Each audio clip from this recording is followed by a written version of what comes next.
Os campeões da bola, 40 anos.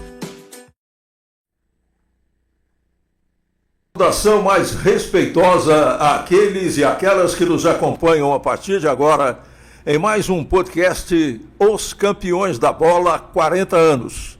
Estamos brindando com Suco Prates, o melhor suco do mundo, da fruta para o copo. 40 anos dos Campeões da Bola, também com Suco Prates. E o nosso convidado de hoje para os 40 anos dos Campeões da Bola é uma figura muito conhecida e reconhecida em Araraquara. Como médico, como pai de família, como grande amigo, como esportista e, sobretudo, como músico. Vamos associar, ou pelo menos tentar associar, todas essas qualidades do nosso convidado na nossa entrevista dos 40 anos dos Campeões da Bola, no ar a partir de agora. Quem está conosco dos estúdios dos Campeões da Bola é o Dr. Luiz Roberto de Moura Neves, médico. Dr. Beto Neves, uma figura extremamente conhecida, não só na área da medicina, mas também na área do esporte, como eu falei, na área musical. Beto Neves, meu amigo, é uma alegria imensa recebê-lo aqui na Casa dos Campeões da Bola, nesse ano em que estamos exatamente completando 40 décadas de trabalho. No rádio, também na televisão e agora nas redes sociais. É por isso que todos nós da equipe estamos felizes em recebê-lo aqui. Seja bem-vindo. Obrigado, Zé Roberto, obrigado, Marquinhos, Marcelo, toda a equipe, os que não estão aqui agora também. Para mim é uma grande alegria estar assim presencialmente aqui. Eu sou um espectador assíduo do seu programa, né? Eu vejo sempre em casa. E é um prazer muito grande aceitar o seu convite para vir aqui nessa comemoração especial dos 40 anos da sua equipe. E estamos aqui para conversar um pouquinho da vida, um pouquinho da medicina, chorar um pouquinho com a nossa ferroviária, sim, né? Chorar um pouquinho, né? Tem alegrias e tem tristezas, a gente sim, tem que tocar o barco sempre para frente. Né? Exatamente, chegar ao Porto Seguro. Infelizmente a ferroviária não conseguiu, quem sabe um dia ainda, né, Beto? Mas vamos lá, vamos bater um papo aí. Vamos sim, vai ser um prazer muito grande. E a gente começa, Alberto, falando de você e da sua família, né? Você é um médico muito conceituado em Araraquara, em toda a nossa região. E a primeira pergunta é a seguinte: você se formou em medicina por uma opção própria, o que você queria? Houve alguma pressão da família? Não, meu filho tem que ser médico, qualquer coisa nesse sentido? Pelo contrário. Bom, falando da minha família, eu sou nascido em Araraquara. Né? Meu pai, Geraldo Neves, que era proprietário aqui da livraria 9 de Julho, e minha mãe, Marilena de Moura Neves, professora há muitos anos, tanto no IEBA como na Faculdade de Filosofia, e posteriormente professora universitária. Eu e meus 3 irmãos nascemos aqui, né? O meu irmão já faleceu, minha irmã está em São Paulo hoje, a Lucilena. E você perguntou sobre a vocação. Foi uma coisa estranha, porque eu sempre fui muito ligado à parte de exatas. Eu era muito bom em matemática, em física. Ciências exatas. De ciências exatas. E na época que eu estudei no Antônio J. de Carvalho, o primeiro ciclo, né, na época primário, depois no IEBA, fiz 7 anos de IEBA. E do segundo para o terceiro ano, você tinha que optar a matéria ou para biologia ou para desenho. Quem ia para biologia ia fazer ciências médicas, né? E quem ia para desenho, e o dia que eu fui fazer a matrícula, eu mesmo fiz lá a minha opção e não sei por que cargas d'água, falei, não, eu vou para biologia. Aí cheguei em casa e falei para minha mãe, né? E a professora, eu falei, mas como? Eu tinha certeza que você ia fazer engenharia, qualquer outra coisa, né? Porque falei, não, mas eu resolvi que vou ser médico. E foi assim, com 15 para 16 anos, que eu resolvi por conta própria. E aí, depois, eu acabei entrando no terceiro colegial direto, né? Na Faculdade de Medicina de Ribeirão Preto. Aliás, sou ainda até hoje o aluno mais novo da minha classe, né? De 100 alunos eu era o mais novo, era novinho. Tinha acabado de fazer 17 anos quando entrei em Ribeirão Preto. E ao longo dos anos, eu percebi que realmente aquela era a minha vocação, e que é de usar a ciência para ajudar as pessoas, né? Acabei, depois de formado, eu fui fazer residência em cirurgia geral, na parte de gastroenterologia, que fiz lá em Ribeirão Preto mesmo. E aí voltei para Araraquara, finalmente, no fim dos anos 70, e aqui estou estabelecido até hoje, né? E eu tenho assim um orgulho muito grande de ter feito uma carreira aqui, de poder ter ajudado as pessoas, e de ver o reconhecimento das pessoas quando a gente encontra na rua, falam: doutor Neves, você me operou faz 30 anos, né? Legal. Eu falei: nossa, aí eu tenho uma memória boa para os pacientes, não dá para lembrar de todos, evidente, claro, né? É evidente. Que são milhares de cirurgias, dezenas de milhares de endoscopia, né? Mas a gente percebe nas pessoas que elas reconhecem, principalmente quando você dá uma atenção para ela, não só porque você resolveu o problema dela. Se você deu uma atenção que... eu não sei se falta hoje, porque hoje é muita tecnologia, mas o tete a tete, a conversa com o paciente, escutar o paciente, né? O meu professor lá na residência, o professor Eugen Kunzli, que era um suíço muito bravo na Ribeirão, ele falava assim: você não pode tratar o raio-x, você não pode tratar o exame, você tem que tratar a pessoa que trouxe o exame para você. E isso, a gente já tinha isso na cabeça e trouxe para cá. Então,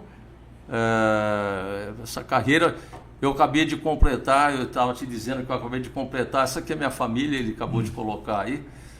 Eu sou casado com a Elizabeth Arnost, a família Arnost, que é tradicional aqui da cidade também. E aí, minha família, eu tenho 4 filhos e 4 netos, aí estão todos eles aí, noras e genro.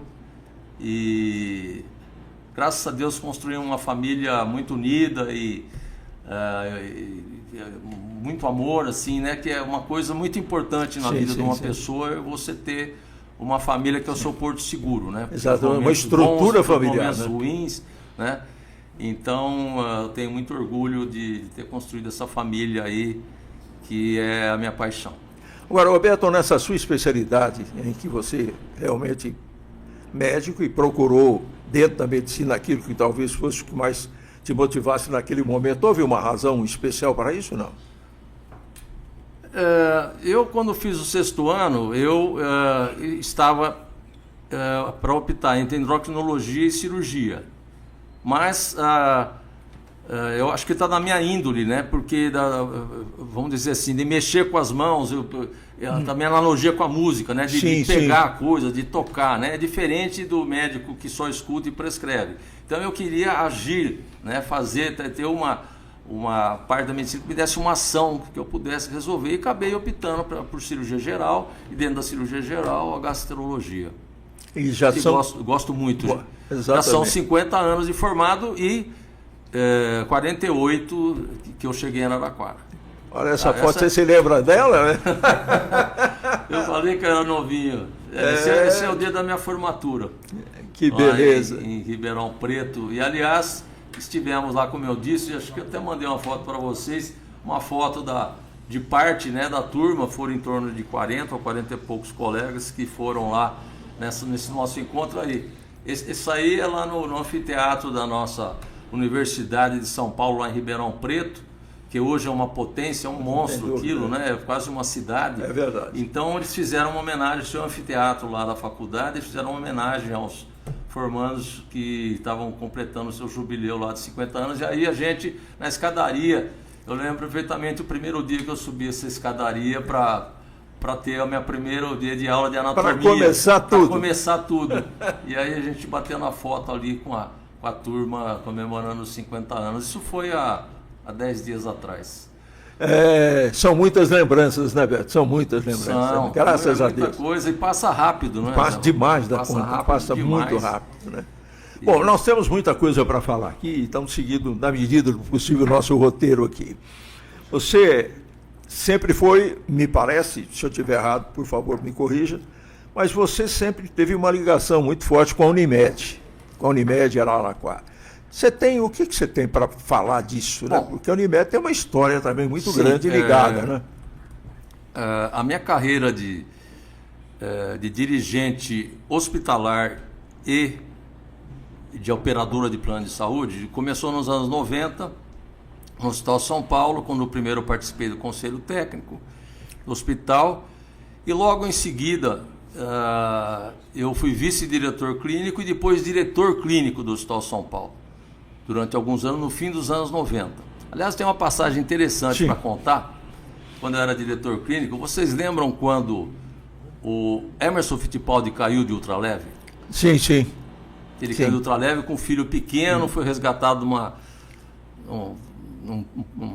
lago, alguma coisa, num mato perto daqui, e foi trazido para o Hospital São Paulo, num domingo à noite. E eu era o diretor clínico. E chegamos lá e na época... E o Emerson tinha, não sei se tem mais, mas tinha uma fazenda. Sim, ele estava na fazenda. Exatamente. Isso foi, não lembro se 97 ou 98. E aí, nós fizemos o diagnóstico da fratura, ele tinha 2 fraturas de vértebra, né? E ele tinha que ficar imóvel, porque o que a família falou, nós não queremos que mexa nele, porque nós vamos resgatá-lo aí de avião ou de helicóptero. Então nós passamos a noite, da meia-noite até tipo umas 4h30, 5 horas da manhã, conversando com ele lá na mesa de raio-x, que ele não podia se mexer, enquanto vinha a turma dele de São Paulo para resgatá-lo. E quem chegou lá e entrou, o primeiro que entrou foi o irmão dele, o Wilsinho Fittipaldi. E deu uma maior bronca, deu um esculacho no Emerson, que como que ele ia fazer aquilo de ter saído com o filho pequenininho de ultraleve. Você não tem que você pensa, que você tá louco. No fim não tinha acontecido nada com o menino, mas ele... Aí você aí se estrupiou, porque ele já tinha tido um acidente, não sei, há um tempo. E depois, a carreira dele, né? Depois acabaram levando o Emerson para São Paulo e ele acabou nem sendo operado em São Paulo, ele foi operar em Miami, porque aí de lá ainda foi para os Estados Unidos para ser operado. E aí eu lembro que era 6h30 da manhã, eu comecei a atender telefonema de todas as rádios de São Paulo, querendo saber o que tinha acontecido e qual que era a sequência ali, né? Então, lembro, Bandeirantes, a Jovem Pan, a Globo, todo mundo ligava e eu dei entrevista para contar o que tinha acontecido com o Emerson naquela noite. Bom, enfim, aí no ano de 2000, foi o primeiro ano que eu entrei numa diretoria da Unimed, o presidente era o Dr. Zé Luiz Guedes Pascoal, o Zé Iso, eu era superintendente, aí em 2003 passou a ser o Dr. Tolói, e eu era o vice dele, e em 2006, finalmente, eu assumi a presidência da Unimed, onde eu fiquei por 3 mandatos. Os mandatos são de 3 anos, então eu fiquei de 2006 até 2015 na Unimed. E eu tenho, assim, um orgulho de ter feito bastante coisa no período que eu fiquei lá. Como, por exemplo, ter inaugurado o setor de oncologia, que não era próprio, antes era usado o Cora da Santa Casa. Nós inauguramos nosso serviço de oncologia, que hoje é uma das referências do Estado. Nós fizemos a ampliação do Hospital São Paulo, aquela parte toda, não eu, né? A nossa equipe, claro. A nossa diretoria, o nosso conselho na época, né? Toda aquela ampliação dos setores de internação. Inauguramos o Unilab, que também é um laboratório de referência hoje, né?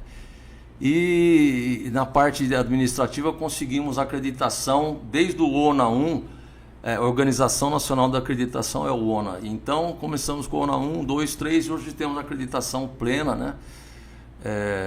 Da Unimed, e a nossa Unimed aí, que completou agora em maio 54 anos, né? Ela foi fundada em 71 por um grupo de médicos aqui, e ela está mais forte que nunca, né? Então, o braço de apoio dos médicos, porque o médico pode ser mandado embora de um convênio, ele pode, vamos dizer, ser desligado de um hospital, qualquer outro, mas aqui na Unimed ele é dono, ele é um dos cooperados. Sim. Então é o porto seguro dos médicos e é onde os médicos se apoiam, né, para ter uma subsistência e um plano de carreira e poder, vamos dizer, se garantir assim, né? Então, o papel do dirigente é sempre procurar fornecer o melhor serviço possível para os clientes e dar o melhor ambiente de trabalho e remuneração digna para os médicos.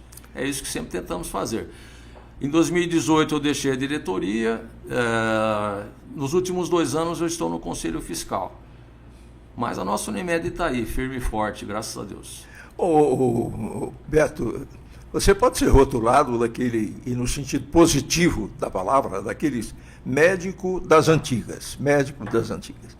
Agora, como é que você convive, né, com o avanço da tecnologia, que é também, depois da internet, alguma coisa assustadora, né? Chega a ser assustadora. Então, como é que você consegue se equilibrar nisso tudo aí? Então, e a coisa está cada vez mais rápida. Eu sou um cara assim que, embora já seja, vamos dizer, bastante experiente, vivido nos anos exatamente. Aí, eu sou um cara tecnológico. Quando apareceu o primeiro computador nos anos 90, eu já tinha um computador.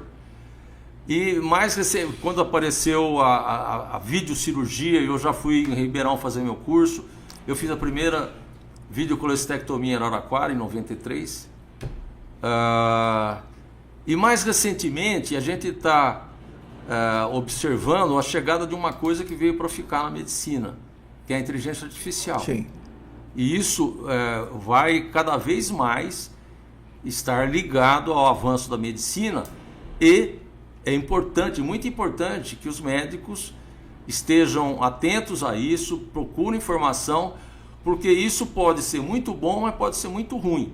Porque existem IAs que ela pode inclusive hoje muitos plantonistas às vezes consultam IA porque tem IAs confiáveis, mas você precisa de uma formação muito boa e usar a IA como uma ferramenta para te auxiliar em casos mais difíceis, porque ela cruza milhares de casos de trabalhos científicos no mundo inteiro para tentar te ajudar no diagnóstico, tá? Mas você não pode se basear só nisso para você chegar no diagnóstico e estabelecer um tratamento.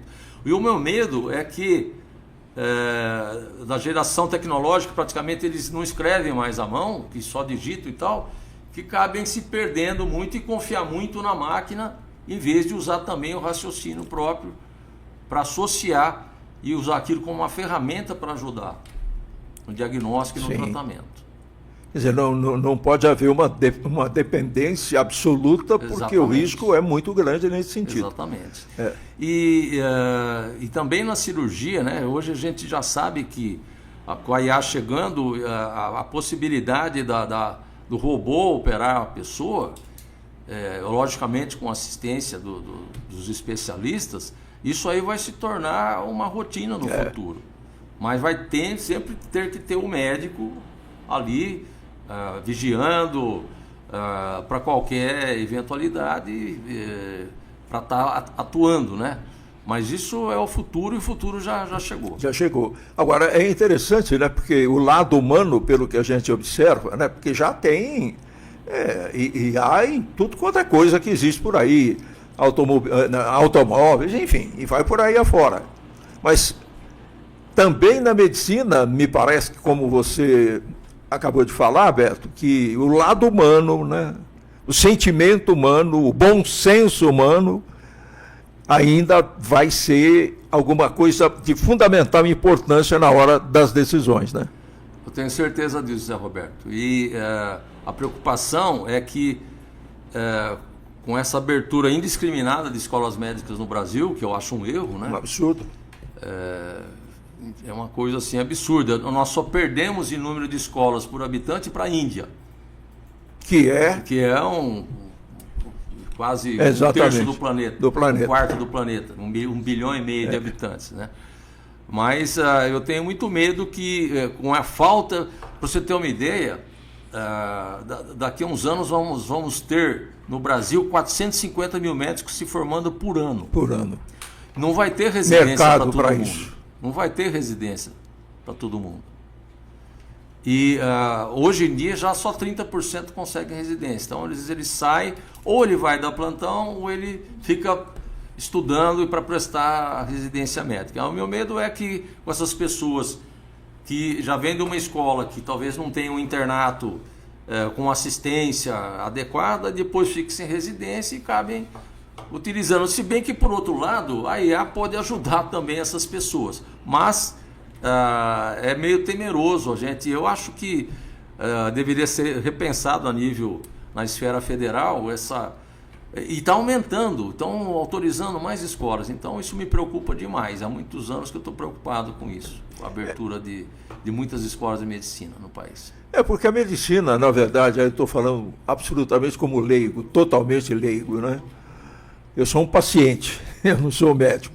Ô Beto, ainda com toda essa tecnologia que existe, que você acabou de falar, e a gente sabe que vai avançar, daí o seu temor, o meu temor, porque o futuro está ali, mas o futuro não está escrito ali, né?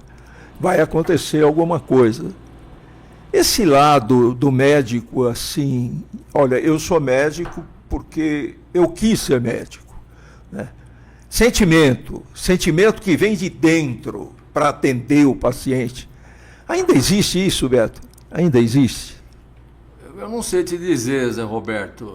No meu tempo, inclusive conversando com os colegas lá, que a gente... Mas por você pode responder. Por mim eu posso. E, inclusive conversando com os colegas... Sim. Eu fiz essa pergunta para vários deles, falei assim, você está contente? Sua vida era isso mesmo? É isso que você queria? A maior parte deles disse que sim. Sim. E a boa parte deles trabalhando ainda, como eu estou trabalhando. Sim, como você. Alguns aposentados, mas a maior parte ainda trabalhando. Então, para os meninos que se formam hoje, eu não sei dizer exatamente, mas eu acho que boa parte deles sim, porque os 6 anos de medicina, fora os de residência, nós estamos falando em torno de 10 mil horas de aula e estudo. Então, se o cara passou por tudo aquilo, alguns ficam pelo caminho, alguns desistem. Sim. Eu acho que quem chega até o fim, ele tem pelo menos um pouco de vocação, ele tem para atender o próximo. Senão ele teria parado. Porque você, no início da nossa conversa, explicou os motivos da sua opção pela medicina. Mas a gente sabe, e você deve conhecer muitos e muitos, né, que muitos se formam ou tentam se formar porque o pai foi médico, porque o avô foi médico, e vai por aí afora. Como se fosse uma carreira militar. O meu pai foi general, eu vou ter que ser general também. E não é bem assim. Muitos ficam efetivamente pelo caminho. E a medicina é alguma coisa muito especial e importante para se tratar de vidas, né? Então, o conceito é outro, é completamente diferente, muito mais responsável e importante. Tá aí eu ter feito essa pergunta para você. Não, perfeito. Inclusive aqui em Araraquara, dos meus 4 filhos, nenhum deles optou pela medicina. Pela mas medicina. A gente tem aqui muitas famílias com os filhos e até com netos seguindo a carreira dos pais, dos tios, dos avós aqui. E, vamos dizer assim, passando realmente de pai para filho, a clínica, trabalhando juntos. Eu acho muito legal isso. Sim. É muito bacana. Podemos falar um pouquinho de música? Vamos falar. Vamos falar de música.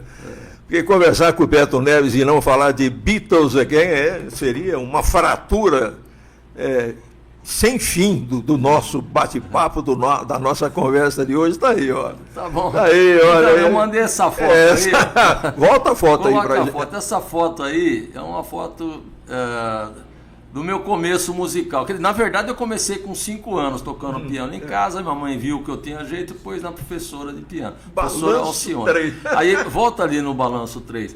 Esse aí foi meu primeiro conjunto. Eu tinha acho que 13 para 14 anos. Ali sentado na bateria é o Luiz Arnaldo Haddad, o Tidinho Haddad, e no baixo o Beto Haddad, irmão dele. Então isso aí lá na casa do Didinho, lá no Carmo, que a gente ensaiava lá e fazia algumas apresentações, tocávamos bossa nova, som instrumental. Certo. E isso aí praticamente foi o meu começo musical. Você estava com quantos anos? Acho que 13 para 14? 14, acho que já tinha feito 14 nessa época. E esse foi o primeiro passo? Foi o primeiro conjunto. Aí, essa foto aí é uma apresentação, eu já tinha uns 16 anos, na antigo IBEU, que era o Instituto Brasil Estados Unidos, que era na Avenida de Espanha, quase na esquina da 3, numa formatura de fim de ano do IBEU, eu aí com 16 anos, tocando ali o piano e provavelmente cantando talvez uma música dos Beatles. Eu sou bitomaníaco desde que eles apareceram. Eu tinha 10, 11 anos, aí eu me apaixonei pela música deles e fazia meu pai me comprar os discos assim que eles saíam, né? Desde aquela época. Os LPs. LPs, que aí vinil, depois voltaram com tudo, sim, que hoje sim, claro. Acabou o cassete, está acabando o CD, mas o vinil não. Essa foto aí é de um festival do IEBA, nos anos 70. Está parecendo o Ringo Starr aí, hein? Não, os amigos do meio de bandas de Beatles falam que eu pareço um pouco o George Harrison. George Harrison. Esse bigodinho aí. E porque eu tenho algumas composições e eu defendi uma composição minha que ela não ganhou, mas ganhou o arranjo ganhou como melhor arranjo do festival do IEBA, acho que 74, se não me engano. E aí em seguida, essa aí já é uma foto de um grupo de jazz que eu tive nos anos 90, que é o Onyx, instrumental Onyx, que ali temos o Claudinho Pesce, o Zé Henrique Martiniano, lá atrás o Beto Placo na bateria, e tinha ainda na próxima acho que tem o baixo, era o Fabinho Russi. A gente teve aí é que tá o instrumental Onyx. Eu aqui no teclado, o Beto na bateria, ali em cima no violão o Zé Henrique Martiniano, o Claudinho Pesce e o Fábio Russi. Esse é o instrumental Onyx. Fizemos muitas apresentações, chegamos a abrir show para o Francis Raime. Opa, aqui em Araraquara, em São Carlos também. Essa é uma foto na nossa chácara, na minha época estava com o visual meio do César Camargo Mariano. César Camargo Mariano, verdade. Tocando meus teclados lá na nossa chácara nos anos 90. Que coisa. E aí depois, em 93, começou a Beatles Again. Eu trouxe aqui até algumas recordações e recortes de jornal da época, que tem o anúnciozinho no imparcial do Nice. Aí, ó. Esse é o anúncio do nosso primeiro show. 24 de abril de 1993. Então, completamos 32 anos agora, e isso foi um convite que o Humbertão Pérez, que era o diretor social do Clube Araraquarense, nos fez na época. Então fomos eu, o Sérgio Sanches, tá aí, ó, isso aí é um ensaio para o show. Essa foto é do ensaio para o show. Eu no piano, o Serginho no violão e guitarra, e o Abi na percussão e bateria. E a gente se apresentou no clube, o pessoal gostou muito, já veio um segundo convite e inclusive quem deu o nome da banda foi o Humbertão Pérez. Falou: vocês vão se apresentar com não tinha o nome ainda, não, né? Não tinha batizado. Uma apresentação E aí a gente se apresentou. E aí começou, aí já com o baixista, né? O baterista saiu, o Abi, entrou o Beto Placo ali. Isso é um ensaio na nossa chácara também. Esse é o embrião, bem o pontapé inicial, hein? O pontapé inicial da Beatles Again. Isso aí quando nós participamos do Festival Nacional de Beatles, com a final no Teatro Municipal de Ribeirão Preto. 18 de junho de 2002. Na época foi muito interessante porque a gente foi passando de fases, que era um festival desse de eliminação, né? E no fim a cidade inteira acompanhando, foi ônibus de excursão para essa final. A gente acabou ficando entre os 3 primeiros, mas não ganhamos o festival. Mas de 104 bandas ficamos entre as 3 primeiras já em 2002. E aí o Beatles Again começou a se apresentar com mais frequência. E esse aí é o dia da final do festival, lá em Ribeirão Preto. Que beleza. Essa é uma foto assim histórica. Vocês ficaram entre os 3 melhores. Os 3 melhores. Uma conquista, né? Isso aí já é uma apresentação na BH Beatle Week, lá em Belo Horizonte. A gente foi em 2015, depois eles nos chamaram, gostaram bastante, nos chamaram em 2016, 2017 também. Essa é a nossa estreia lá no Lord Pub, lá em BH. Eu acho que essa aí já é no Rio de Janeiro. Beatles Again também fez parte da Niterói Beatle Week, da Brasil Beatle Week no Rio de Janeiro por 4 anos. E foi nesse dia aí, inclusive, que a gente fez essa apresentação. Isso é um sábado de tardezinha, a gente tocou às 7 horas da noite, a gente tá virada para o palco. E nesse dia que nós fizemos essa apresentação aí, estava presente 2 diretores do Cavern Club de Liverpool. E que assistiram a nossa apresentação. Aí nesse mesmo dia teve uma festa no Clube Naval de Niterói, e esse pessoal nos chamou e falou assim: nós gostamos muito da apresentação, E se inscrevam para o Festival International Beatle Week, que nós vamos chamar vocês. Isso foi em 2020, fim de 2022. Aí chegou em fevereiro de 2023, nós recebemos um e-mail confirmando a nossa participação na International Beatle Week de Liverpool. Depois vai ter 2 fotos ali. Esse aí já é um show no Sesc. A gente tem feito shows todo fim de ano há 17 anos no Sesc, com exceção de 2020, 2021 por causa da pandemia. Sim, sim. Mas todo fim de ano. Esse aí é um dos shows que nós fizemos lá. O maior público. Nosso maior público lá, 1.900 pessoas lá no ginásio do Sesc Araraquara. E foi esse show, se não me engano, foi em 2018. Essa aí é uma turnê que nós fizemos.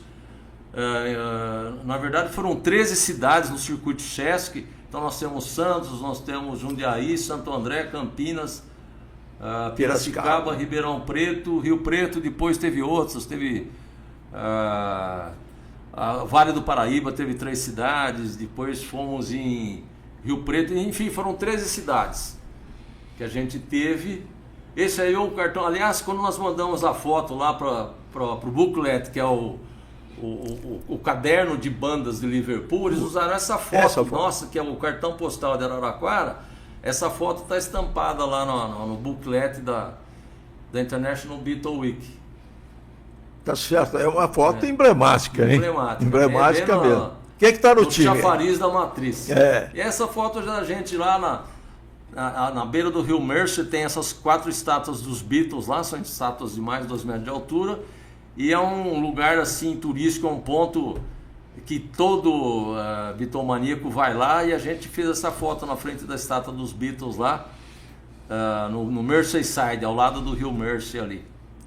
Roberto, eu tenho curiosidade. E aqui, olha, em frente o Cavern Club, o lendário Cavern Club, onde os Beatles fizeram 292 apresentações, e a gente teve o prazer de fazer 5 apresentações aí, além de 3 outras em outros locais de Liverpool. Foram 8 shows.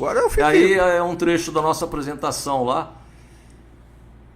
Pessoal vibrando ali, lotado, gente, porque isso é a International Beatle Week, vai gente do mundo todo, né, para assistir. Então, americanos, ingleses, franceses, o pessoal da Escandinávia vai muito também. Então, a gente foi muito bem recebido, o pessoal gostou muito dos nossos shows. Inclusive, o que era interessante, que os shows eram mais no fim da tarde e à noite. E a gente antes ia passear na cidade, nos pontos turísticos e tal, que todos vão, né?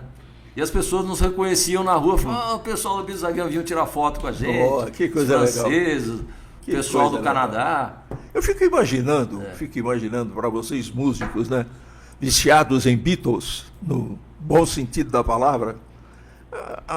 Isso ainda está um pouco adiantado. Eu fico imaginando a alegria, né? A honra, o sentimento pessoal de poder tocar num lugar onde os Beatles tocaram. E não tocaram uma vez, tocaram dezenas e dezenas. É um sentimento assim, eu acho que eu nem sei se eu conseguiria descrever. Realmente foi assim para nós foi a glória, foi a realização total da gente enquanto banda, né?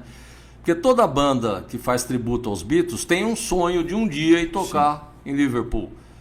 Mas nem todos conseguem, não por, às vezes, desmerecimento da parte técnica, mas por oportunidades. Como eu disse, talvez se naquele dia, porque eles recebem agora, amanhã estão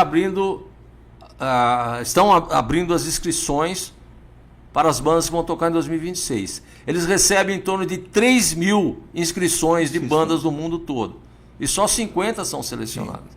Então, talvez, se aqueles 2 diretores do Cavern não tivessem assistido ao nosso show no Rio de Janeiro, a gente talvez não tivesse conseguido ir. Eles viram que a qualidade era compatível e nos convidaram. E não só isso, eu acabei não citando, um dos shows que não foi no Cavern Club, eles fizeram uma deferência muito especial, porque a gente tem no nosso repertório uma gama muito grande de músicas de Paul McCartney, tanto nos Beatles como na carreira solo. Então, eles vendo a nossa aptidão de tocar músicas do Paul McCartney, nesse ano que nós fomos, tinham 60 bandas. Dentre as 60 bandas, eles escolheram 5 bandas para tocar uma sexta-feira à tarde no Philharmonic Pub, que é um pub centenário que tem em frente ao Philharmonic Hall, que é o maior teatro lá de Liverpool. E onde nesse Philharmonic Pub, em 2018, Paul McCartney fez um show surpresa. Esse vídeo rodou toda a internet aí. O pessoal tá num bar, de repente abre uma cortina, aparece Paul McCartney tocando. Cara, pelo amor de Deus, que é isso? Esse vídeo rodou em 2018. Então, nesse mesmo local, no Philharmonic Pub, onde o Paul fez esse show em 2018, eles chamaram 5 bandas do Brasil, da Suécia, do Japão, uma do Reino Unido, a outra eu não me lembro de onde que era, para tocar só músicas do Paul McCartney. E a Beatles Again foi uma delas e foi a penúltima. Depois da gente só tocou o maior tributo lá a Paul McCartney do Reino Unido, e foi uma tarde especial. Então, realmente, aquilo, vamos dizer assim, foi uma alegria muito grande, além de ter tocado no Cavern Pub, ter feito um show no lugar que o Paul McCartney tinha feito e viralizou no mundo inteiro também. A minha curiosidade é interessante. Eu estava doido para fazer essa pergunta para você. Vocês atravessaram a rua lá também, lá em Liverpool, naquela foto fantástica, emblemática dos Beatles? Eu falei, será que eles fizeram a mesma coisa? Então, Zé Roberto, na verdade, era a nossa intenção ir a Londres, porque a faixa da Abbey Road é em Londres. Então, por problema de calendário, a gente acabou não podendo ir a Londres. Eu já estive lá. Sim. Aliás, essa foto está... Quem acessar a página do nosso programa Beatlemania, né, que eu tenho um programa na rádio que fala de Beatles, na Uniário FM. Sim. Então, na página do Facebook do programa Beatlemania tem a minha foto lá, tirada de cima também, como está dos Beatles, atravessando a faixa de pedestre de Abbey Road. Mas a gente, lá em Liverpool, fomos em todos os locais emblemáticos, nas casas dos Beatles. Nós fomos em Penny Lane, nós fomos em Strawberry Fields... enfim, fomos em todos os locais onde eles que marcam a presença dos Beatles lá em Liverpool. Bom, Paul McCartney, George Harrison, Ringo Starr e John Lennon. Quais foram, no seu entendimento de músico e de toda essa ligação com os Beatles, né? Com a música dos Beatles? Qual foi para você, o Beto, ou continua sendo para você, os grandes responsáveis, hein? São músicos espetaculares, mas, na sua opinião, quais são os gênios, se há que há gênios? É muito difícil para o Beatlemaníaco falar qual o seu Beatle preferido ou qual o mais importante, né? Mas eu costumo dizer o seguinte, você falou uma coisa que tem um ponto de verdade. Existiam 2 gênios nos Beatles, John Lennon e Paul McCartney. 2 caras com mente muito à frente do seu tempo, com uma criatividade musical extraordinária e, principalmente, a química que existia entre os dois. Que eles se conheceram em 57. Os Beatles só foram... Eles começaram a banda, mas os Beatles mesmo só começaram em 62. Certo. Até lá... Eles fizeram tantas coisas juntas, inclusive quando a banda começou, eles já tinham dezenas de canções compostas ou embriões de canções. Então, na minha opinião, essa é a maior dupla de compositores de todos os tempos. Em qualquer gênero, e mesmo vamos dizer, de qualquer gênero musical popular, essa dupla é imbatível e vai ser sempre imbatível. Somou-se a isso a vinda de uma pessoa... que foi o terceiro a chegar, que foi George Harrison, que era um exímio músico, um exímio guitarrista e uma pessoa também que tinha uma outra visão, ele era muito espiritualista e tal. Isso contribuiu também, eu acho, para uma certa harmonia até certa fase dos Beatles. Depois começaram a aparecer problemas, o turbilhão de coisas que aconteceu na vida deles. E o último que chegou foi o Ringo Starr, que é um grande baterista, é um cara que tem uma criatividade grande. Ele não é um cara, além dele ter um ritmo muito constante, ele criou muitas intervenções de percussão, mesmo de viradas na bateria, que um baterista comum não faz. Então, se ele não tivesse chegado, a música dos Beatles também não teria todo esse brilho. Então, juntou os 4. E ainda falo o seguinte, é muita coincidência ter juntado 4 caras tão fantásticos que nasceram na mesma cidade, na mesma época, que Liverpool, nos anos 40, era uma cidade do tamanho menor que Araraquara, embora já fosse um porto importante na Inglaterra, mas era uma cidade pequena. E nasceram os 4 e os 4 se conheceram. De um jeito, o Paul conheceu o John, ele tocando na quermesse, depois o Paul chamou o George, que era amigo da escola dele, então ele tocou dentro do ônibus do John Lennon para ver se aceitava ele na banda.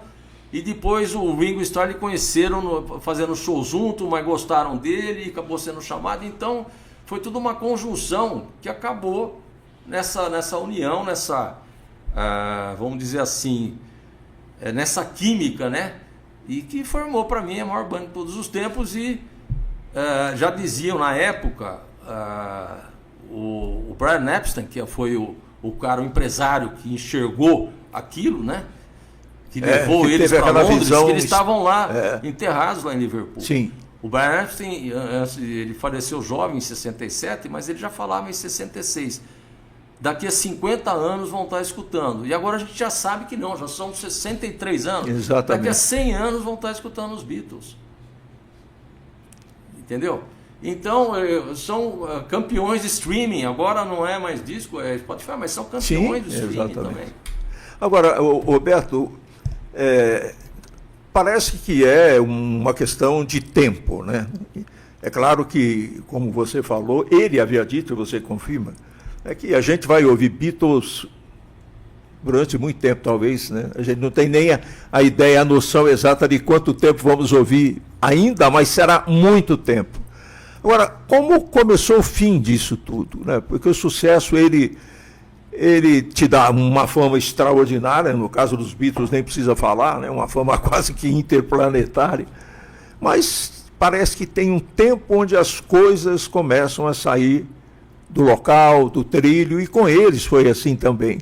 Você tem uma ideia disso, né? Porque você deve ter pesquisado, deve ter conversado com tantas pessoas sobre isso. Na verdade, Zé Roberto, esse aí é o assunto mais polêmico dentro dos conhecedores de Beatles. Nas faculdades em que há curso de Beatles, isso aí é uma discussão eterna. O que se sabe, o que se tem como certo, é que não foi um fator só, foram muitos fatores, muitos. Um deles, a separação do John Lennon da sua primeira esposa e a chegada de Yoko Ono. Tem pessoas que odeiam Yoko Ono, ela acabou com os Beatles. Não, ela pode ter tido alguma influência, que eles tinham um relacionamento que ele levava ela para o estúdio e não se separavam. Mas teve muitas outras coisas que aconteceram. Teve problema de empresário, porque em 69 para 70 chegou um empresário novo que 3 deles queriam, mas o Paul McCartney não queria. O George Harrison estava insatisfeito, porque o George Harrison estava no auge da criatividade, mas não conseguia colocar as músicas dele nos Beatles. E ele tinha músicas lindíssimas. Tanto que, assim que os Beatles terminaram, em abril de 70, o George Harrison entrou no estúdio e depois de 8 meses ele lançou um álbum triplo dele, só com composições dele. Então tudo isso e outros fatores também. Sim. Né?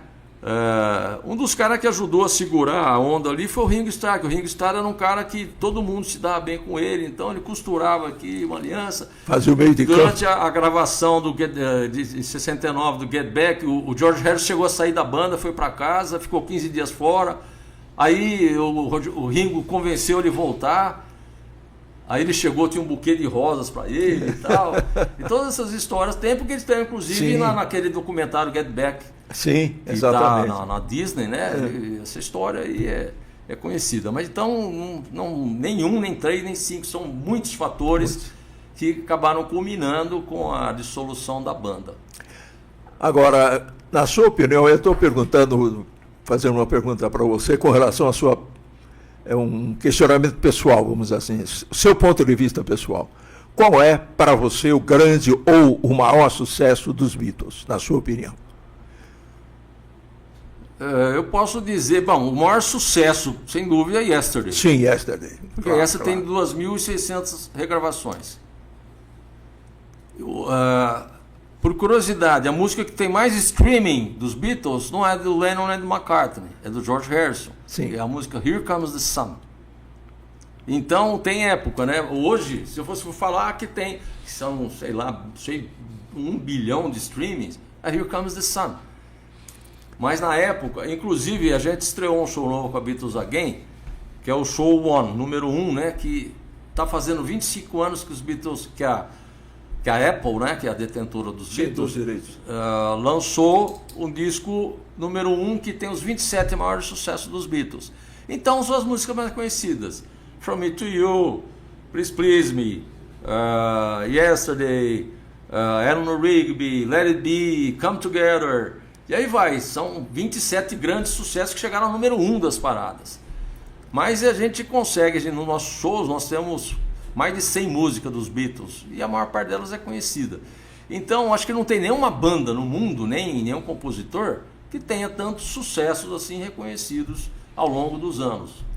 E sem contar os sucessos de carreira solo. Você pega John Lennon, quem que não conhece Imagine? Claro. Né? Não tem dúvida. Você pega Paul McCartney, Band on the Run, My Love.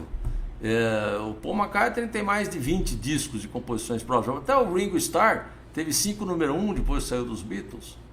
George Harrison com músicas lindíssimas também. E o John Lennon teria alcançado uma situação fantástica se tivesse sido... Infelizmente ele foi nos tirado, né? Do nosso convívio, de uma forma muito precocemente, brutal. E ele, na verdade, teve só 10 anos de carreira solo, que em 70 acabou os Beatles, em 1980 ele teve o desfecho. E os outros Beatles continuam na ativa, quer dizer, os 2 Beatles remanescentes, Paul McCartney está no momento nos Estados Unidos fazendo show. Ringo Starr está fazendo show também, ele vai muito lá pro lado ele mora em Los Angeles, né? Não é pro lado lá do oeste, mas continua também na ativa. Com 80, ele fez 85 anos. Tá super, parece um meninão. Agora, Beto, voltando a falar de Beatles Again, o presente, o futuro, esses sonhos, de repente, de poder voltar a Liverpool mais uma vez, o que passa pela cabeça de vocês agora? Então, é interessante isso. A gente tem que sempre se reinventar, né? A gente tem sim a intenção, inclusive esse ano eu conversei com a banda, a gente vai mandar o material lá de novo, temos alguns contatos lá. Inclusive um amigo que agora está ficando uma parte lá em Liverpool, uma parte aqui no Brasil, um grande amigo do mundo Beatles aqui, inclusive inaugurou recentemente o Cavern Club São Paulo, que é de um amigo nosso de Vitória, é um dos sócios, né, o Edu Henning. Inclusive vou entrevistá-lo a semana que vem para o meu programa Beatlemania. Ótimo. E talvez esse fato de ter o Cavern Club São Paulo aqui estreite um pouquinho os laços também, porque nós temos amigos em comum aí, porque eles procuram sempre renovar as bandas por país também, né? Mas existe uma possibilidade sim que a gente volte lá e vamos continuar aqui, estamos com esse show novo aí, a gente está sempre procurando levar a música, a mensagem dos Beatles aí para as pessoas que gostam, e nos shows você vê as criancinhas de 5, 7 anos cantando Yellow Submarine e vê as pessoas de 80, 85 cantando Yesterday com a gente lá. Isso que é bacana. Como é a relação de vocês? Porque é claro que a banda houve mudanças, é perfeitamente natural que isso tenha ocorrido. Mas qual que é a relação de vocês assim, no sentido de manter a banda? Como é que vocês se entendem? Eu acho que o relacionamento é bom, sim. A gente está com essa mesma formação, já tem...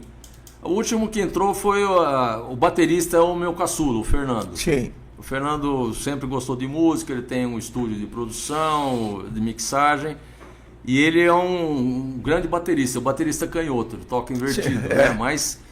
Que não é comum, hein? Não é comum. Não é comum. O Ringo Starr era canhoto, só que ele tocava como destro. Então, exatamente. A bateria montada normalmente. Mas a atual formação, tirando o Fernando que entrou agora depois da pandemia, já tem 15 anos. Então, o entrosamento é muito bom e a gente está sempre procurando se esmerar, tirar alguma... tirar coisa nova é difícil, praticamente nós já tiramos, principalmente quando fomos a Liverpool, nós fomos com um catálogo de 80 músicas para tocar lá dos Beatles. Então, faltam poucas assim para a gente poder tirar a música nova, mas a gente tá sempre procurando, às vezes fazer colocar uma coisa diferente. Por exemplo, nesse show agora que nós fizemos no Sesc na semana passada, que estreou o show One, eu levei um acordeon para fazer uma das músicas, que ele tem um harmônio, em vez de tocar no sintetizador, eu toquei acordeon. Ou então a gente leva às vezes viola caipira, que eu toco também, e botamos em duas Você toca músicas. Quantos instrumentos? Vou aproveitar a oportunidade para perguntar. Eu toco em torno de 12 instrumentos. Eu só estudei piano, estudei até o 5º ano, e o resto eu sou autodidata. Da base do ouvido agora mesmo. De ouvido e com a internet, com o YouTube é mais fácil, né? O ukulele também. Tem umas músicas do George Harrison que usa o ukulele, eu levo o ukulele também. Beto, esse fim de ano ainda reserva, você já falou do show do Sesc, que foi um grande sucesso. Estão começando no mês de dezembro, Natal está aí, o fim de ano já chegou. Tem mais alguma coisa que vocês vão fazer esse ano ainda, nesse mês de dezembro? Nós temos uma apresentação marcada, dia 12/12, que é uma sexta-feira, que vai ser no Villa Garden, que é uma casa ali próxima do Dama. A gente vai estar fazendo um show lá, que praticamente vai ser o nosso último aqui, a não ser um evento, tem um evento privado aí, um pouquinho antes do Natal. E depois a gente para e volta só em janeiro. Dá uma descansada. Vamos falar de Ferroviária agora? Vamos! Podemos? Podemos falar de Ferroviária? Ai, meu Deus do céu. Ferroviária. Bem, você também tem uma ligação com a Ferroviária há muitos e muitos anos, né, Beto? Não é coisa de pouco tempo, não, né? Viveu grandes momentos, deve ter vivido grandes momentos também da Ferroviária. Né? Sim. Bom, eu sou afiano desde que eu me conheço por gente, que meu pai me levou no estádio, eu era pequenininho, acho que eu tinha uns 8 anos talvez, e sempre fui apaixonado pela Ferroviária, muito. Inclusive lá em casa, a minha família é de São Paulinos, e eu tenho meu irmão mais velho, que é falecido, Geraldinho, ele era São Paulino fanático, doente, e torcia para Ferroviária também. E ele não se conformava, quando o São Paulo vinha jogar aqui, que eu torcia para Ferroviária, e ele não se conformava, e eu tinha que torcer para São Paulo, eu falei, não, vou torcer para Ferroviária. E começou desde ali. E, inclusive, eu praticamente tive em praticamente todos os acessos da Ferroviária. Eu trouxe até aqui um jornal que eu guardo, isso aí é de dezembro de 66. Ferroviária é uma Ferroviária praça, né? Subiu. Esse era um jornal que tinha em São Paulo, no dia seguinte. Meu pai, meu tio, eu e meu irmão, nós fomos naquela quarta noite lá no Pacaembu, uma chuva que Deus mandou. E a Ferroviária ganha de 1-0. No 15 de Piracicaba. Esse aí é o esquadrão da época lá. Não sei se eu consigo ver ali. Mas ali em cima, ó. Brandão Belo Homem, Bebeto Fogueira, Rossi e Machado, nosso goleirão. Aí agachado. O Passarinho, que fez o gol no primeiro jogo, que foi 1-1, né? Foi 1-1. Manitaca, Teia, Bazani e Pio. Era um timaço. Né? Era um timaço. Aí na próxima acho que tem, ó. Passa aí, Marquinhos. O próximo. Aí a Gazeta Esportiva, que eu comprei também. Ela voltou, né? Ela voltou, Flávio Ferraz e Carvalho, o prefeito Rômulo Lupo cumprimentando. Na época chamava, não era era especial. A divisão especial. Divisão especial. Aí também o presidente Aldo Comito, né? E lá em cima o gol do Peixinho no primeiro jogo, e aqui embaixo o gol que inicialmente disseram que era do Maritaca, mas no fim parece que... O gol na verdade foi contra, né? Mas historicamente, porque era conveniente para nós também que o gol fosse do Maritaca, né? Aliás, até a gente abordou esse assunto com ele no sábado passado. E aí a última página da Gazeta com a festa, me lembrou até a festa do Flamengo, as ruas pararam aqui em Araraquara. Olha lá, o time veio de trem, né? Para desfilar depois, né? Depois do jogo. Foi uma coisa debaixo de chuva. Aqui também debaixo de chuva. Sim, as fotos lá. O Aldo Comito encapado, tudo, né? É um período maravilhoso, né, depois desse aí eu trouxe, isso é tudo os jornais que eu guardo lá em casa, que é um acervo da Ferroviária. Esse aqui na época um dos anos de glória nosso, que foi 83, quando a AF finalmente conseguiu disputar a primeira divisão do Campeonato Brasileiro. E tem essa edição especial que fala da tabela, os clubes que enfrentar e tudo mais, né? A AF na Taça de Ouro. A AF na Taça de Ouro. O 1983. Esse aí é histórico, imparcial, uma manchete com a foto Botafogo 0, Ferroviária 1. Foi nossa estreia no Maracanã, ganhamos de 1-0. Gol do Claudinho. Gol do Claudinho no segundo tempo.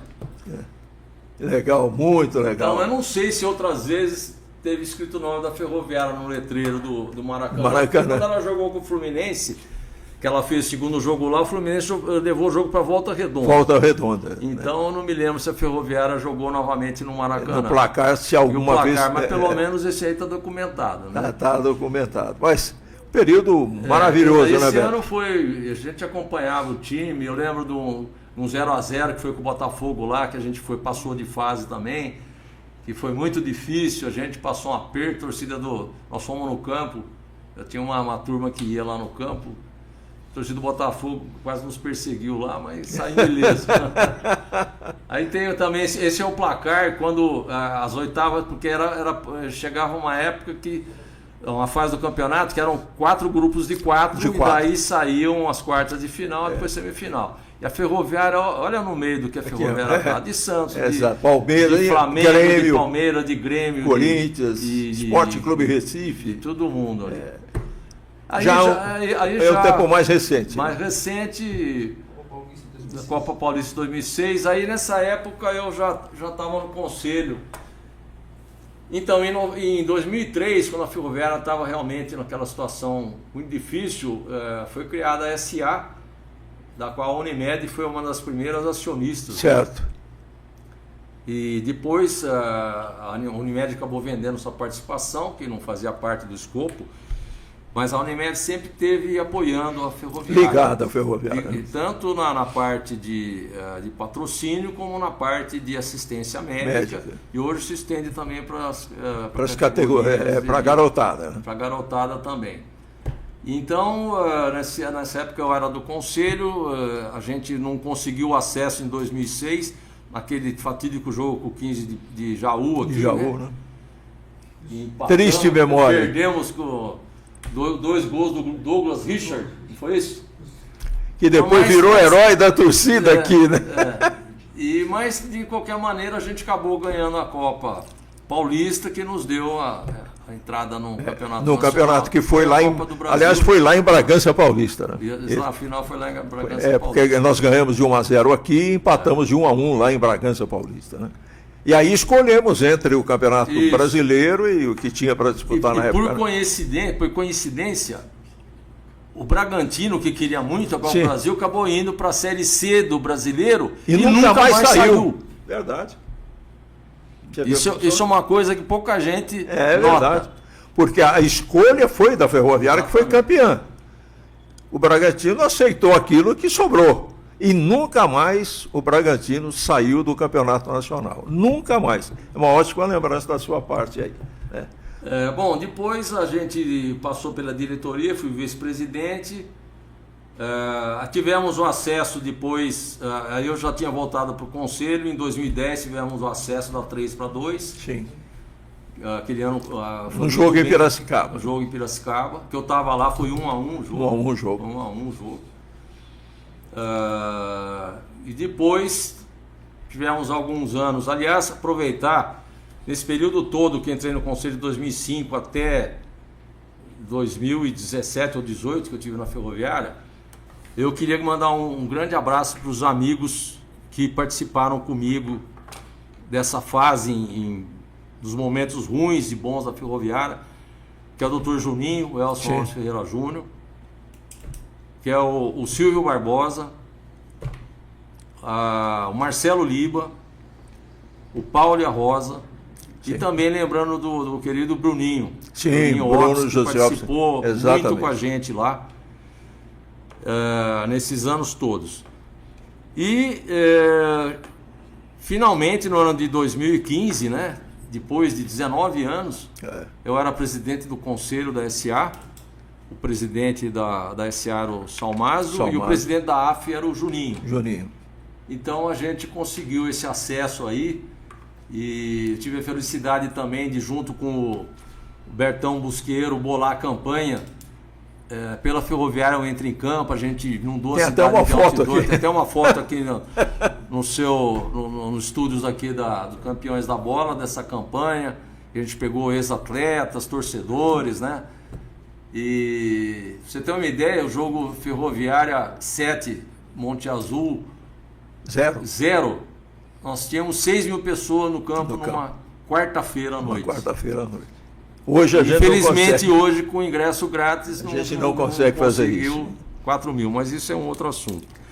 Mas enfim, esse foi um ano muito importante para a gente, para lavar a alma do afiano, né, que estava amargurado, que chegou até a quarta divisão. Quarta divisão em 2 ocasiões. Em 2 ocasiões. E depois tivemos alguns bons momentos, chegamos a ter bons momentos. Fomos campeões novamente da Copa Paulista 2017, ganhando da Anitta de Limeira. Infelizmente perdemos dois títulos para Votuporanguense e 15 Piracicaba. 15 Piracicaba foi incrível, a gente reverteu um 2-0 que tinha tomado lá, estávamos com 3-0, tomamos um gol no fim do jogo e foi para os pênaltis e perdemos nos pênaltis. Mas faz parte. E aí depois, na sequência, em 2020, chegam, aportam aqui os novos acionistas, né? E a partir daí a gente se desligou da Ferroviária e passou a ser só torcedor. Nunca abandonei a Ferroviária, sou sócio torcedor esses anos todos, né? Procure no campo e esse ano eu estava muito esperançoso quando começou 2025, porque aqueles 2 acessos seguidos, né, da Série D para C, da C para B, aquilo animou muito a gente. Sim. Né? Então, deu uma outra perspectiva, né, Beto? A gente tinha, inclusive, uma grande esperança de já na 2, já, vamos dizer, de subir novamente para a Série A1, né? E tínhamos tínhamos condições para isso, mas infelizmente algumas coisas aconteceram ali. Novamente um jogo que era para ter goleado aqui o Ituano, né? 2-0, eles acabaram revertendo lá. Um gol do zagueiro deles no último minuto. Tava 2-1, nós estávamos passando. Aliás, é o Eric, né, que veio. Eric, exatamente. E depois, infelizmente, perdemos no pênalti novamente. E depois vem essa campanha que acho que a gente nunca mais vai esquecer dessa trágica passagem nossa aí na Série B. Na Série B, né? Porque eu não sei, eu penso e repenso e até não hoje, chega a uma conclusão, até agora, né? Eu não acredito que aconteceu isso, entendeu? Que aconteceu, ou por que aconteceu ou isso. Como que aconteceu isso. Exatamente. Primeiro a gente não acreditava que ia acontecer. E agora aconteceu, a gente continua não acreditando. Como pôde? Eu sou bastante ligado em números. E fiz uma retrospectiva.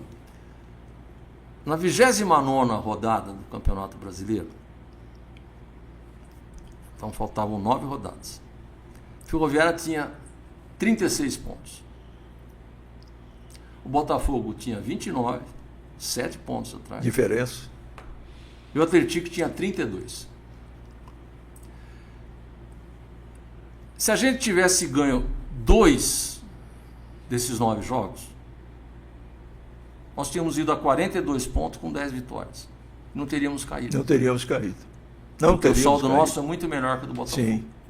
Agora, foi uma transformação de campanha para pior, né, Beto? Que deixou todo mundo apavorado. Então, é inacreditável você disputar 27 pontos e ganhar 4. Isso é um aproveitamento de 13%. Não tem sentido. Não dá. Então, não sei, não consigo explicar. Não consigo.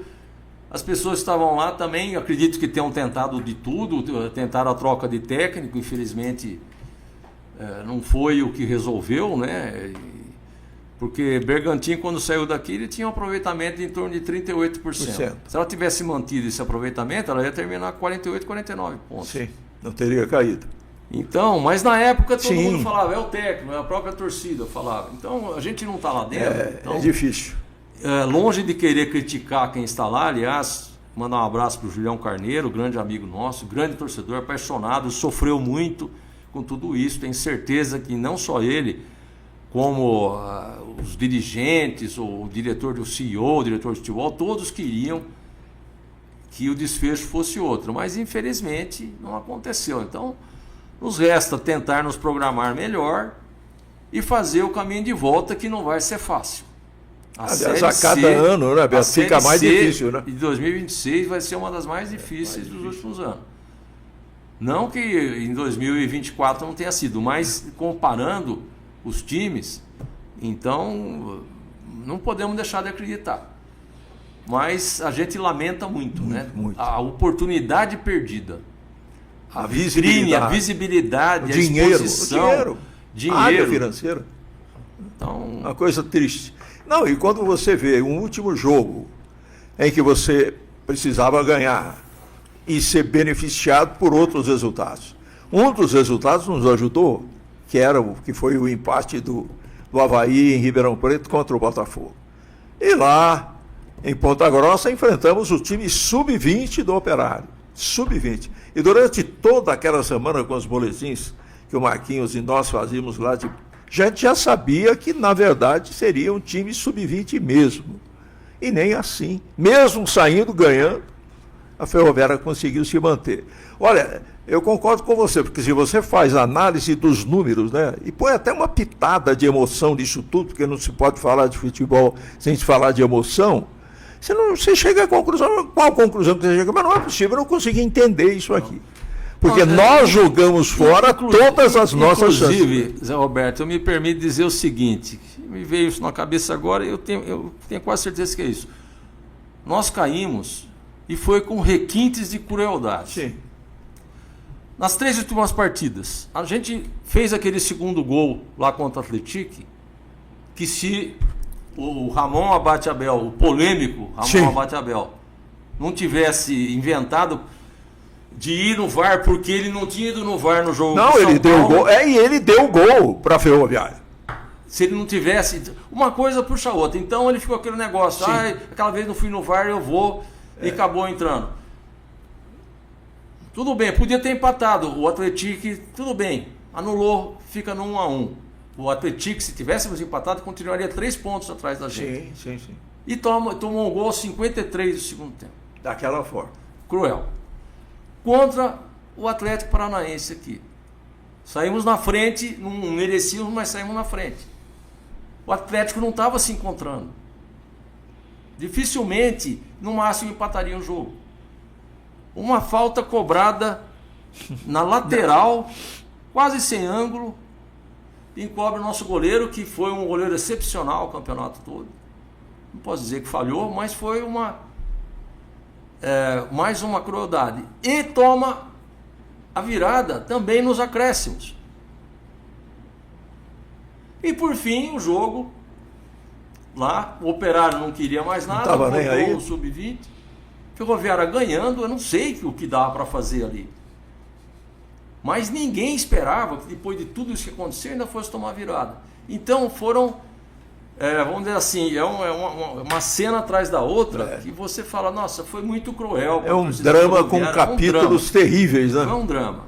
Mas aconteceu e não podemos desistir, vamos em frente com a Ferroviária. No momento, né, Beto, a revolta é muito grande, a decepção é enorme, a poeira vai baixando e aqueles que gostam realmente da Ferroviária acabam levantando de novo a bandeira, vestindo a camisa da Ferroviária e comparecendo. E é isso que a gente espera também para o ano que vem, embora esteja tudo atrasado, né? Está tudo complicado, porque estamos quase a um mês do campeonato, não se fala de técnico, não se fala de jogador, e vamos ter durante a 2 pelo menos um mês de competições, de jogos simultâneos com a Série C do campeonato. Quer dizer, a coisa vai ficando cada vez mais complicada e esse silêncio, né, essa situação de imobilidade que toma conta da Ferroviária, pelo menos externamente, não deixa de ser também muito, muito, muito preocupante. Mas desistir, com aquela frase muito importante, né? Desistir jamais. Com certeza. Beto, olha, nós ficaríamos aqui muito e muito tempo falando, que entrevista maravilhosa, muita gente aí participando e mandando um abraço para você, elogiando muito a conversa, o Rodrigo Pierre, o Milton Cardoso, ex-presidente da Ferroviária. Um abraço para o Milton também, eu acabei não citando, mas o Milton também teve muito tempo com a gente como presidente da AF. Lá um abraço, Milton.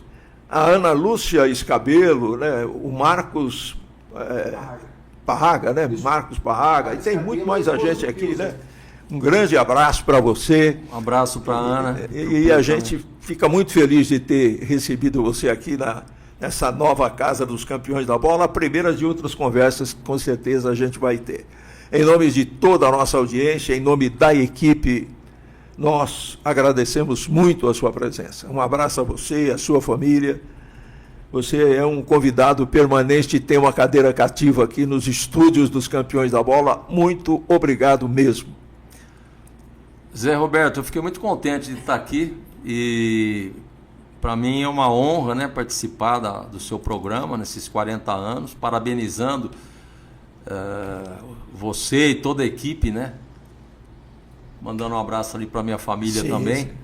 E que sejam, vamos dizer, que a gente volte aqui mais vezes. Realmente temos muita conversa, sim, muitas viagens. Uma vez lá em Catanduva, quase apanhamos, saímos corrido da torcida, precisamos esperar até a noite para voltar para o carro. Tem muita história. A gente acompanhava a Ferroviária em Rio Preto, em Jaú, em Rio Claro, em tudo que é lugar. Mas então são outras histórias. E da próxima vez eu prometo que eu trago meu violão. Opa! Eu vou fazer pelo menos algumas músicas. Não, aqui. Vai ser aí, vai ficar melhor ainda, hein? De Beatles e de MPB que eu gosto também. Tá certo. Muito obrigado, Beto. Que Deus o ilumine, abençoe você e a sua família.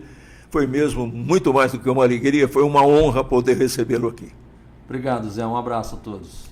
Estamos fechando o nosso programa de hoje, que falou com o Dr. Beto Neves sobre muitas coisas. Conversamos bastante durante muitas coisas e foi uma alegria enorme. Estamos, portanto, finalizando os nossos 40 anos de Campeões da Bola no programa de hoje e voltamos amanhã, só que amanhã às 10 horas da manhã. E vamos receber aqui o Dr. Mário Gabrielli, né, que também é um grande torcedor da Ferroviária, uma grande figura, que tem muita coisa com você para falar também, né? Com certeza. Um abraço, gente, com certeza. Um abraço e obrigado pela audiência. Tchau. Os Campeões da Bola, 40 anos.